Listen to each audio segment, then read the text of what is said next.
주의 장막에 머무를 자라는 제목으로 하나님의 말씀을 전하겠습니다. 우리는 많은 질문을 하며 살아갑니다. 적절하고 좋은 질문은 또 적절하고 좋은 대답을 기대하게 하죠. 그런 대답을 얻을 수 있습니다. 우리가 새 차를 사려고 할 때 딜러에게 어떤 질문을 해야 할까요? 이 차 좋아요? 가격은 괜찮은 건 맞나요? 라고 질문을 한다면 듣기 좋은 대답만 들을 겁니다. 차 좋죠. 동급 차량 중에 제일 좋은 차량입니다. 가격은 성능 대비 최고입니다. 라는 아주 듣기 좋은 말만 들을 수 있겠죠. 이런 질문을 하면 어떨까요? 이 차의 연비는 얼마나 되나요? 엔진이나 미션은 어떤 모델인가요?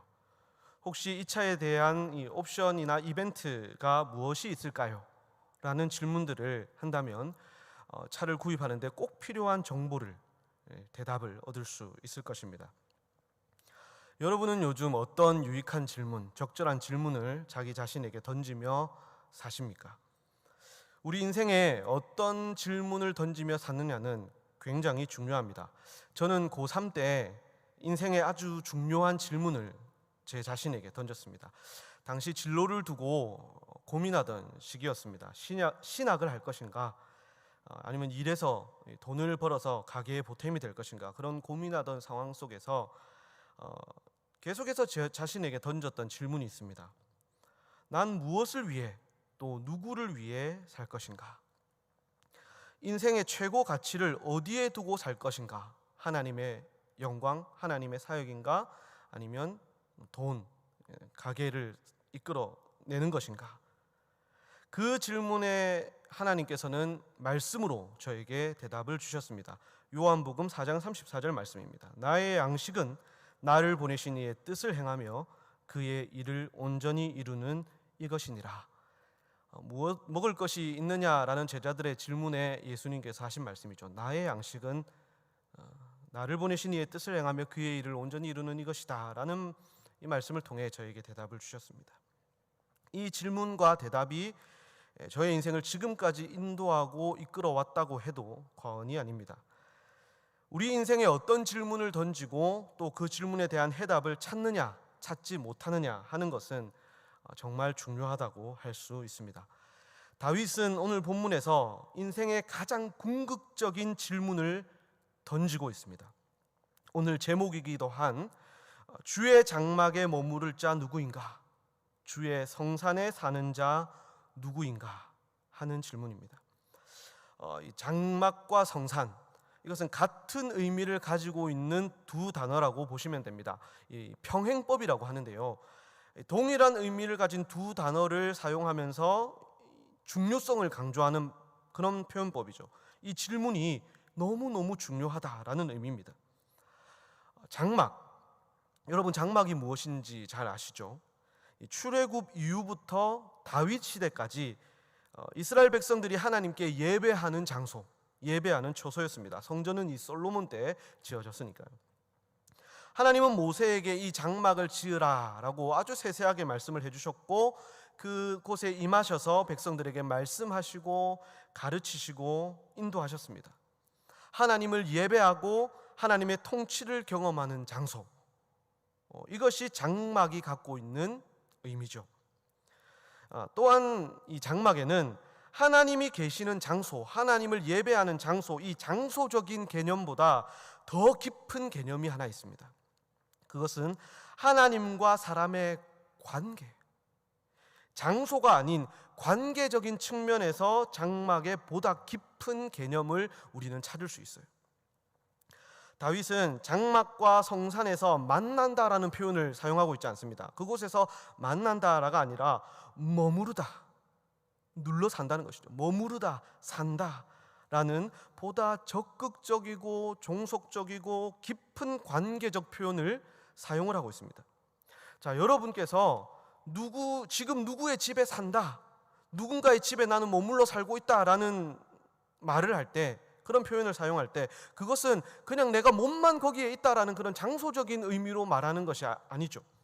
거기 함께하는 사람과의 관계를 담고 있는 것이 됩니다. 나 엄마와 함께 살고 있어. 친정에 나 지금 머무르고 있어 라는 것은 내가 어디에 살고 있다라는 장소적인 개념을 넘어서서 그 안에 내포된 여러 가지 의미, 이 관계를 말하고 있다고 볼 수 있는 것이죠.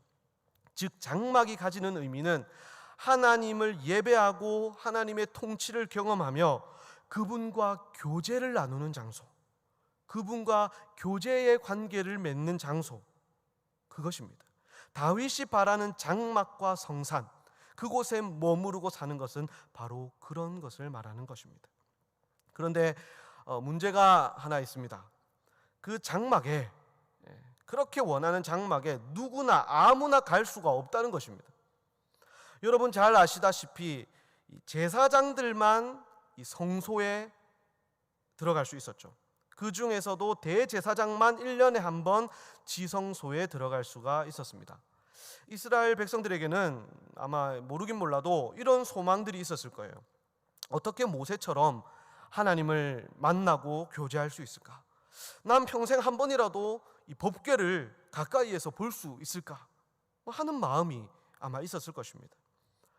못 들어가는 곳, 평생에 못 들어가는 곳 한번 가보고 싶다라는 그런 의미가 아니라 하나님과 교제하고 싶다. 이 여호수아가 모세가 하나님과 대화하는 모습을 보면서 그랬던 것처럼 하나님과 교제하고 그 은혜를 경험하기를 원하는 마음, 백성들에게 장막과 성산은 그런 열망의 장소이기도 합니다.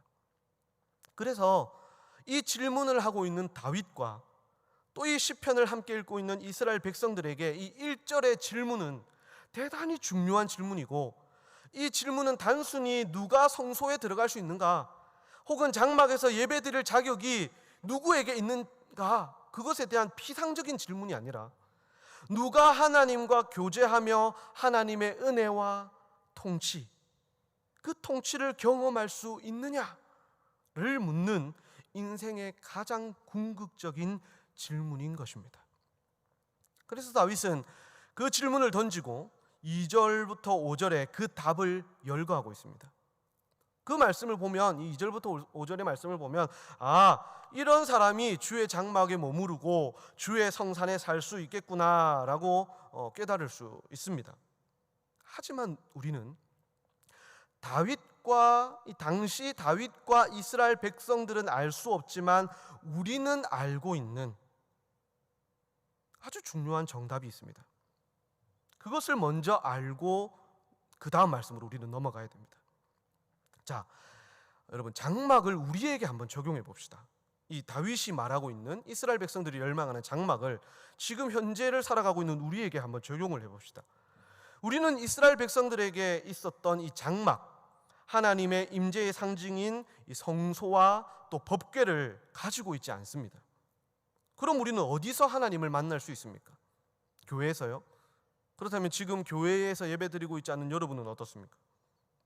또한 우리는 이스라엘 백성들처럼 하나님과 사람의 연결고리가 되어줄 그 대제사장이 없습니다. 그럼 우리는 누구를 통해 하나님을 만날 수 있을까요? 자, 이 질문에 대한 답은 바로 예수 그리스도이십니다. 예수님께서 영원한 제물이 되어주시고 친히 영원한 대제사장이 되셨습니다. 우리는 그 예수님의 보혈을 가지고, 제물로서 흘려주신 그 예수님의 보혈을 가지고 하나님 앞에 나아갈 수 있는 것입니다. 히브리서 10장 19절은 말씀합니다. 그러므로 형제들아, 우리가 예수의 피를 힘입어 성소에 들어갈 담력을 얻었나니, 그렇게 말씀합니다. 또한 예수님의 희생으로 하나님과 사람을 가로막고 있던 성소의 휘장, 그 휘장이 위에서부터 아래로 인정사정 없이 쫙 찢어진 사건, 여러분 아시잖아요. 그래서 우리는 예수 그리스도 안에서 언제 어디서든 하나님을 만날 수 있게 된 것입니다. 우리가 예수님 안에, 예수님이 우리 안에 있으면 그곳이 어디든 우리는 하나님을 만나고 교제하고 은혜를 경험할 수 있는 주의 장막에 머무르고 살 수 있게 되는 것이죠. 할렐루야입니다. 자, 이 사실을 염두에 두고 오늘 이 질문, 1절의 질문을 자신에게 던져봅시다. 누가 주의 장막에 머무를 수 있으며 누가 주의 성산에 살 수 있는가? 즉 누가 하나님을 만나 예배하고 교제하며 그분의 통치를 경험하며 살 수 있는가? 우리가 살면서 던지는 그 수많은 질문들 중에 가장 중요한 이 질문에 대한 해답은 바로 예수 그리스도. 이 답을 아는 우리는 다윗이 던져주는 2절에서 5절의 해답을 예수님 안에서 보아야 합니다. 다윗과 이스라엘 백성들은 보지 못했죠. 알지 못했지만 이 해답을 아는 우리는 예수님 안에서 2절에서 5절에 나오는 그 다윗이 주는 해답을 보아야 합니다. 예수님을 통해 주의 장막에 머무르며 주의 성산에 살게 된 우리의 삶은 어떠해야 할 것인가? 예수님을 내 안에 모신 거룩한 장막이자 성소로서 우리의 삶의 모습은 어떠해야 하는가? 그 질문에 대한 해답을 한번 살펴보겠습니다. 2절 말씀을 한번 보십시오. 정직하게 행하며 공의를 실천하며 그의 마음에 진실을 말하며. 세 가지가 나오는데요. 그 의미를 간단히 한번 살펴보겠습니다. 정직하게 행한다. 하나님과의 관계나 사람과의 관계에서 정직은 아주 중요하고 기본이 되는 덕목이죠. 이 정도는 나도 충분히 할 수 있겠네라고 생각할 수도 있습니다. 나는 남들이 보기에 정직하니까요.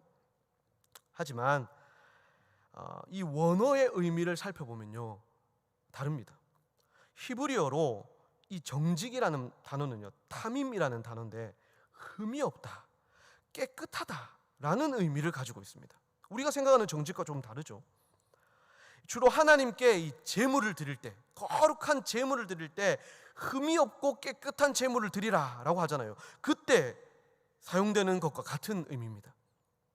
또 창세기 6장 9절에서 하나님이 노아를 평가하실 때 하셨던 말씀인데요, 노아는 의로우며 당대의 완전한 자라라고 말씀하십니다. 여기서 완전한과 같은 단어예요. 타밈. 그리고 또 아브라함에게 너는 내 앞에 행하여 완전하라 라고 할 때 똑같은 단어가 사용되고요. 욥에 대해 말씀하시면서 그 사람은 온전하고 정직하여 하나님을 경외하고 악에서 떠난 자라라고 말씀하시잖아요. 근데 여기서 어떤 단어냐면 정직이 아니라 그 정직 앞에 있는 온전하고, 이 단어와 같은 단어입니다. 와, 하나님 앞에 완전하고 흠없고 거룩하고 온전하고 그런 단어들이라고 해서 죄 없이 완전한 상태, 예수님이 아니고서야 감히 오를 수 없는 그런 상태를 말하는 것은 아닙니다. 이 단어가 사람에게 쓰여지고 있다는 것을 여러분 기억하십시오. 예수님처럼 우리도 죄를 멀리하고 하나님 앞에 순결함을 지키며 살기 위해 노력해야 된다. 그렇게 순결한 삶을 살아야 된다라고 볼 수 있습니다. 그것이 지금 이 2절에서 말하는 정직하게 행하며가 담고 있는 의미입니다. 그리고 공의를 실천하며, 공의, 옳은 것, 하나님의 기준을 말하죠. 하나님의 말씀대로 사는 것을 말합니다. 공의를 실천하라, 하나님의 말씀대로 살아라 라는 말씀이죠. 말씀에 순종하는 자가 하나님과 교제할 수 있는 것은 당연합니다. 그리고 그 마음의 진실을 말하며 라고 합니다. 이것은 입, 혀로 말하는 것이 아니라 마음속에서 나오는 말을 의미합니다. 즉 진실한 마음에서 우러나오는 진실한 말을 하라는 것입니다. 예를 들어서 입으로는 우리가 아름다운 찬양을 주님 앞에 드립니다. 아름답게 주님을 위해 내 생명 다 바치고 주님만 높이겠습니다 말을 하면서 속으로는 막 딴 생각을 하고 악한 생각을 하면서 하는 것. 또 다른 사람에게 말은 선하게 하는데 말은 꽤 좋고 선한 말을, 축복의 말을 하면서 그 속에서는 그 사람을 향해서 악을 품고 있으면 그래서 진실한 말이 될 수 없죠. 그 마음의 진실을 말하는 것이 될 수 없습니다. 마음과 입으로 나오는 말은 같아야 합니다. 자, 정리를 해보면 하나님의 장막에 머무르고 성산에 사는 자는 하나님 앞에 순결하게 살고 하나님의 말씀에 순종하고 마음에서부터 진실한 말을 밖으로 꺼낼 수 있는 사람입니다. 1차적으로 하나님 앞에서 그래야 하고요, 사람과 이웃에게도 그래야 합니다. 자, 하지만 여전히 추상적입니다. 막연합니다.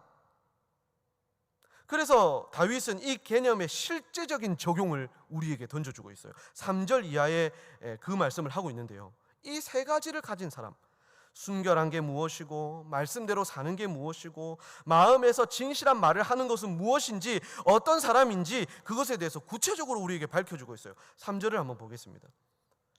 그의 혀로 남을 허물하지 아니하고 그의 이웃에게 악을 행하지 아니하며 그의 이웃을 비방하지 아니하며. 장막에 머무르는 자라면 하지 말아야 될 세 가지를 말하죠. 여기서 말하는 이웃은 친구를 말합니다. 가까운 사람, 멀리 있는 모르는 사람, 이웃 사촌 이런 게 아니라 오늘날 교회 안에서 형제 자매를 뜻한다고 보면 됩니다. 그리고 이 세 가지는 이제 다 연결되어 있습니다. 형제를 허물하는 것, 형제에게 악을 행하는 것, 또 비방하는 것.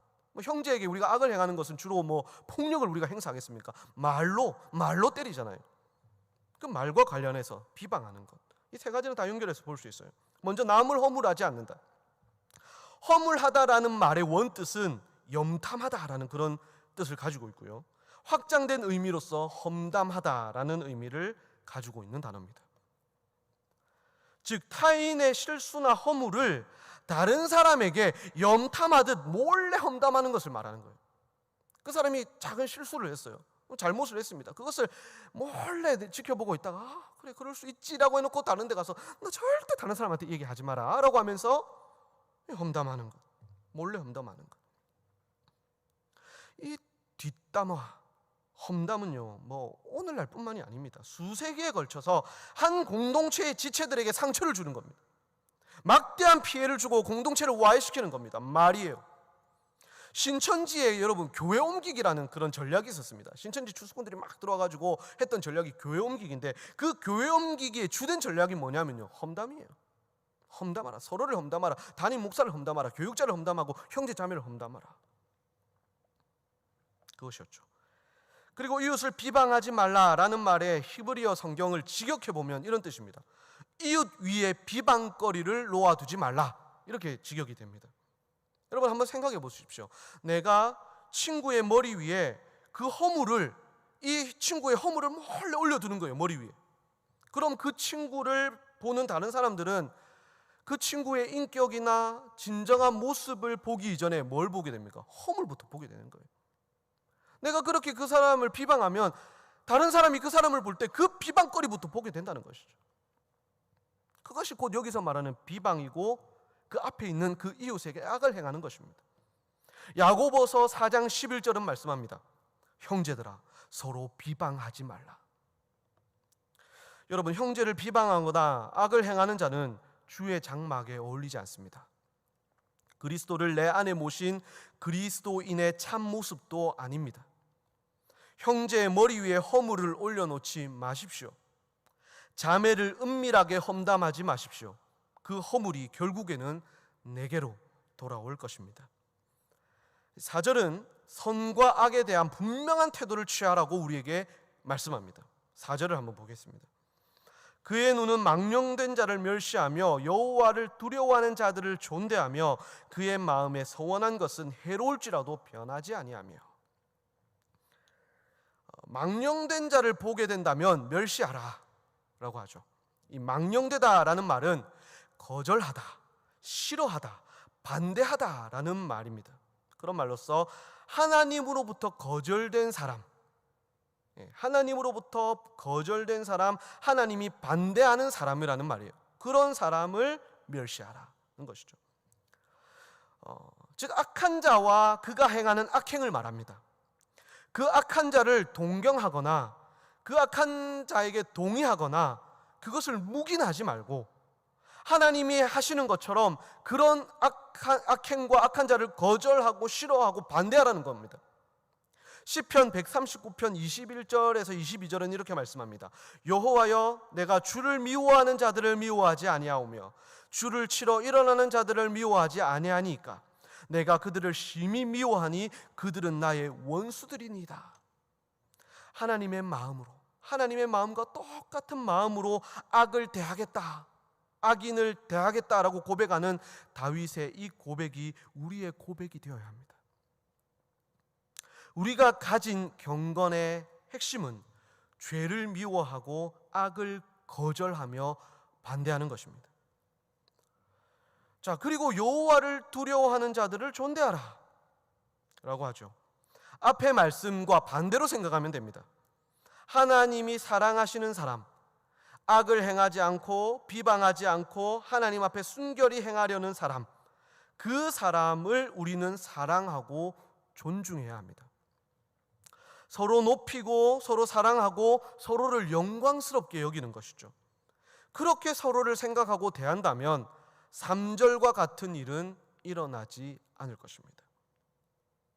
그리고 이어지는 4절 하반절의 말씀은 선악에 대한 우리의 확고한 자세를 요구합니다. 그의 마음에 소원한 것은 해로울지라도 변하지 아니하며. 자, 이득이 있을 때 내가 하나님께 또 이웃에게 한 말과 약속을 지키는 것은 어렵지 않습니다. 하지만 내게 손해가 될 때는 어떻습니까? 그래도 여전히 약속한 것, 내가 하나님 앞에 약속한 것, 사람에게 약속한 것, 뭐 하지 않으리라고 결정한 것, 이런 것들을 지킬 수 있느냐라는 것이죠. 뭐 내가 주일은 반드시 내가 하나님 앞에 예배를 드리겠다, 주일을 성수하겠다, 뭐 교회에서든 가정에서든 반드시 나는 하나님께 예배드리고 무엇을 하든지 하겠다라는 그런 약속, 내가 뭐 아무 일이 없을 때는 충분히 지킬 수 있는데 막상 내가 주의를 어기고 무엇인가를 해야 될 때, 그것을 하지 않으면 나에게 손해가 올 때 나는 어떻게 행하는가? 교회 대청소를 한다고 합니다.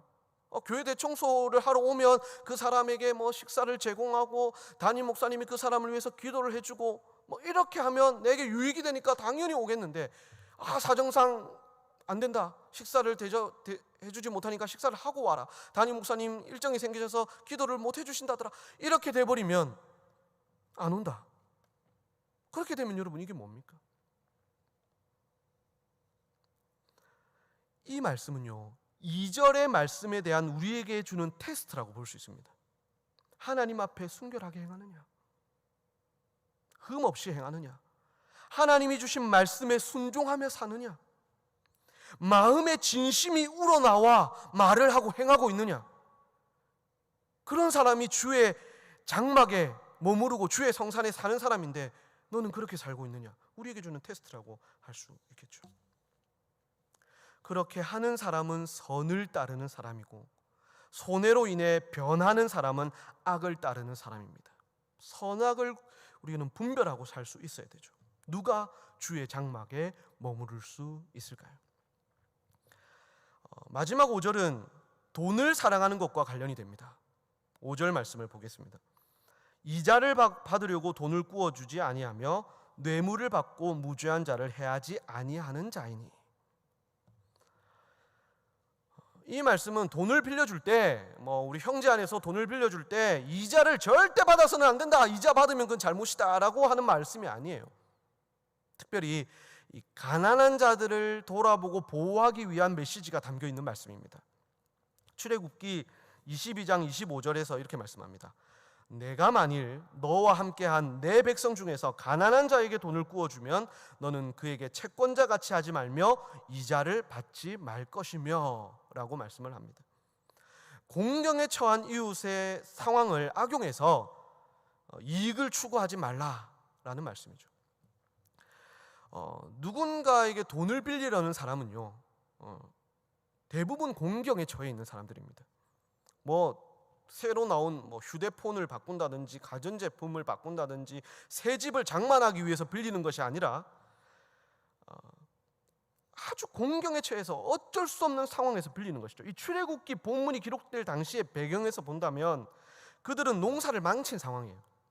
주업인 농사를 망쳤고 그냥 집에 아주 돈이 그냥 씨가 다 말라버린 상황이기 때문에 어쩔 수 없이 그 형제에게 돈을 꾸어야 되는 상황인 것이죠. 그런 상황에 있는 사람, 그것은 다윗이 시편을 기록할 당시의 상황도 크게 다르지가 않습니다. 함께하는 동족이 이스라엘, 그 중에서도 가까운 이웃, 우리로 말하면 가까운 형제 자매들, 그들을 내 돈보다 귀하게 여기는 사람이 되라, 이 말씀이에요. 지금 이 말씀. 돈을 얻고 사람을 잃지 말고 돈을 잃더라도 사람을 얻을 수 있는 사람이 되라라는 말을 지금 이 5절은 우리에게 하고 있는 것이. 그리고 뇌물을 받고 무죄한 자를 해하면 안 된다라고 말씀합니다. 뇌물을 받는다라는 것은 이 피해자, 그러니까 무죄한 자에 대한 범죄 행위죠.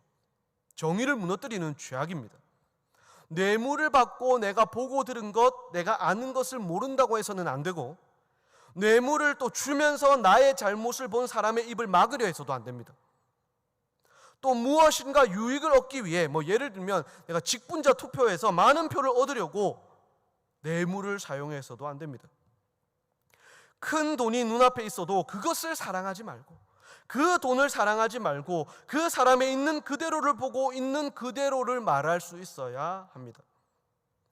돈보다 사람을 더 사랑하고 돈보다 사람을 우선시하는 그런 사람, 그 사람이 주의 장막과 성산에 머무를 수 있는 참 그리스도인이다 라는 사실을 기억하시기 바랍니다. 여기까지 1절의 질문에 대한 대답들입니다. 그것을 우리는 살펴보았습니다. 특징적인 것이 주의 장막에 머무를 수 있는 자는 하나님 앞에 흠없고 깨끗하고 값진 제물을 드리는 사람이 아니라는 거예요. 이 구약 말씀인데도 상당히 우리의 도덕적인 부분을 아주 깊이 터치하고 있습니다. 그 제물을 드리는 자가 아니라 그 삶이 하나님과 이웃 앞에 거룩하고 인격적이며 도덕적인 사람이어야 된다라는 사실이에요. 우리가 아무리 깨끗한 옷을 입고 많은 헌금과 귀한 예물을 드리면서 거룩한 찬양을 내 입술에 부른다고 해도 하나님은 우리가 삶 속에서, 교회를 떠난 삶 속에서, 예배의 자리를 떠난 삶 속에서 어떻게 흠없고 깨끗한 삶을 사는지, 형제와 이웃에 대한 어떤 말을 하는지, 손해를 입을 수 있는 상황에서 얼마나 하나님 앞에, 이웃 앞에 약속을 잘 지키는지, 돈보다 사람을 더 사랑하고 우선시하는지를 중요하게 보신다라는 말씀입니다. 우리의 경건과 신앙은 삶으로 증명되기 때문입니다. 이 질문에 대한 답을 다 말한 다윗은 약속으로 마무리합니다. 5절 하반절에 이런 일을 행하는 자는 영원히 흔들리지 아니하리이다. 주의 장막에서, 주의 성산에서 영원히 흔들리지 않고 주와 함께 거하는 삶을, 이런 일을 행하는 자는 누리게 될 것이다 라는 확실한 약속이죠. 여러분, 저는 오늘 말씀을 준비하면서 상당히 민망하고 부끄러웠습니다. 다윗이 말하는 자격 요건에 해당되지 않는 것들이 너무 많아서 그렇습니다.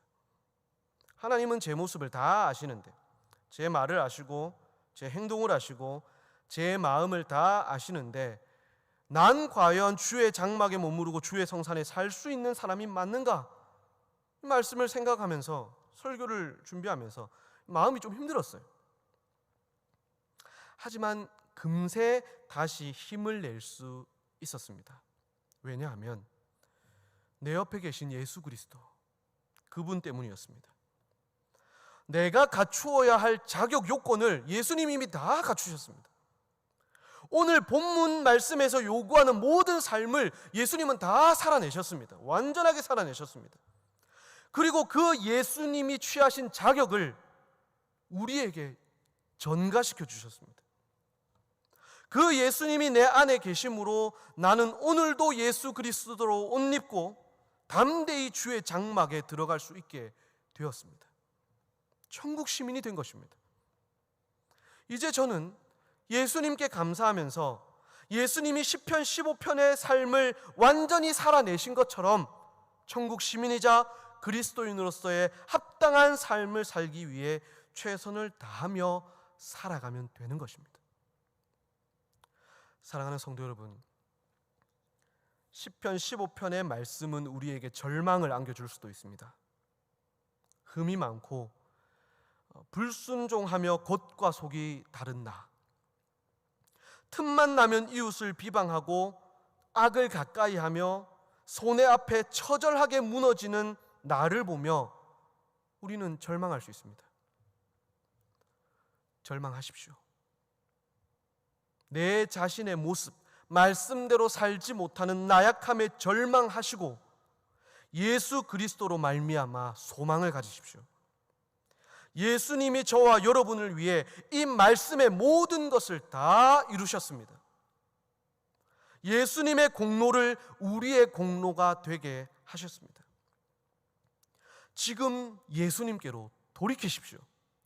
예수님을 향해 우리의 시선을 고정시키고 이제 우리 함께 예수 그리스도께서 가신 그 길을 함께 걸어 나가기를 바랍니다. 그래서 예수 그리스도 안에서 영원히 흔들리지 않는 이 구원의 확신과 소망을 가지고 천국 시민으로서, 그리스도인으로서 합당하게 살아가시는 저와 여러분 되시기를 주님의 이름으로 간절히 소망합니다. 아멘. 우리 주신 말씀을